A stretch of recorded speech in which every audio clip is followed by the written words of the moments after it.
continuing our studies of prana, the invisible energy and life force. So we have looked at the 8 limbs and the koshas, and this week we're going to specifically look at the nadis, our electrical system.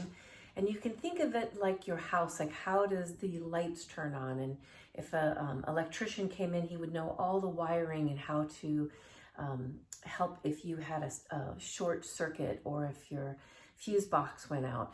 These are all just ways and metaphors of you to think of your own electrical system and how there are these amazing channels that run through the body and that keep us vibrant and healthy. And the number one thing that we need to do in our understanding of our own electrical system is we need the energy to move. And so we do things like it rides on the breath, so it moves on the breath, and the more we stretch out the breath, the more movement we get. As well, these yoga poses we're doing and the asanas we're doing get some movement and breath.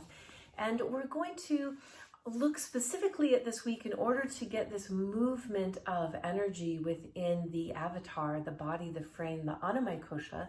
We need to be able to hold our energy. And so we read from Deskachar's The Heart of Yoga this week, and we look at the importance of the yogi being able to use the bandhas and the intention to hold our energy in so that we can move that energy around, and we do that through the bandhas.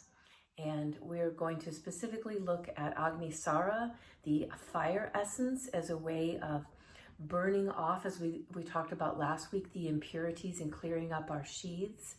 And also that ability by using these locking systems to hold and allow for movement. I always like to use the analogy of a bathtub.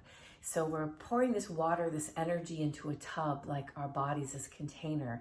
And in order to have the water not leak out, which is what happens with our energy, we put a plug to hold the water in the tub.